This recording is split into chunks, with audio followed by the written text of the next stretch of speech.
La nuit de Tisha B'Av est une nuit très difficile. Je me rappelle, avec mes 5 grands-pères, Rabbi Meir Abuchatzera, Baba Meir, Rabbi Moshe Pinto, comment c'était la nuit Tisha B'Av, comment c'était la journée Tisha B'Av. Quand je réfléchis à ce qui s'est passé à l'époque de la destruction du temple avec le prophète Zecharia, qui était non seulement prophète, qui était en plus de ça Cohen, et il a été assassiné par le peuple parce qu'il prophétisait ce qui allait arriver, la destruction du temple. Et le peuple, ça leur a pas plu. Aujourd'hui, le Yetzer Hara, il mélange tout dans la tête des gens. Si on voit la différence entre le premier temple, Shlomo HaMelech, pendant 7 ans, il ne s'est pas approché d'une femme, il n'a pas mangé de viande, il n'a pas bu de vin.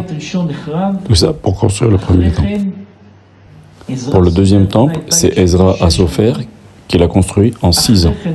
Donc Shlomo en 7 ans, et Ezra Assofer en 6 ans, ils ont réussi à construire le premier et le deuxième Beth Amikdash. Et nous, en 2000 ans, on n'a pas réussi à reconstruire le troisième Beth Amikdash. On sait que, on dit Bonei Yerushalayim Hashem. Hashem, c'est toi qui construis le troisième temple. Et comment? Grâce à nos mitzvot. Quand on fait une mitzvot, on construit une pierre. Quand on fait une avera, on détruit une pierre du troisième temple. Et malgré tout ça, ça fait 2000 ans qu'on n'arrive pas à reconstruire le troisième temple avec nos mitzvot. Souvent, je réfléchis et j'analyse. Où le monde en est arrivé. On construit des fusées qui vont sur la Lune et encore plus loin. On arrive à voir des choses qui se passent en direct à l'autre bout du monde, des téléphones perfectionnés, des armes nucléaires qui peuvent détruire le monde.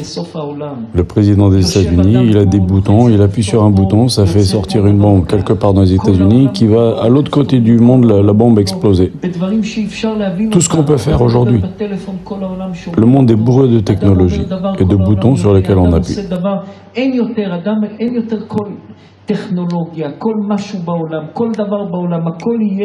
Les scientifiques, tout ce qu'ils ont réussi à construire, et nous, avec nos mitzvot, on n'a pas réussi à construire le troisième Beth Amikdash en 2000 ans.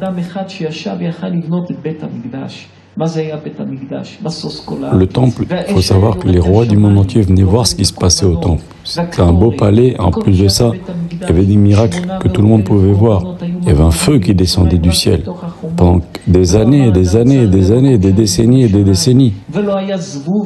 Les jours de fête, on offrait 80 000 sacrifices et il n'y avait pas une seule mouche à l'intérieur du Beth Amikdash.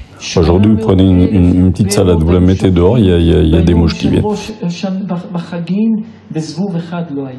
Il n'y a jamais une personne qui s'est fait morte par un serpent. Il n'y a jamais une personne qui a dit « j'ai pas où dormir à Jérusalem ce soir ».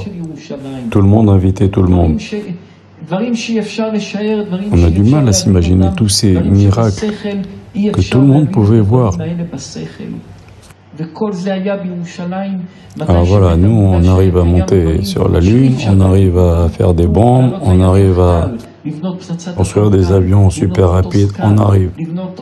Des sous-marins qui restent des mois sous l'eau, on arrive. Mais le temple, on n'a toujours pas été capable de le reconstruire avec nos mitzvot.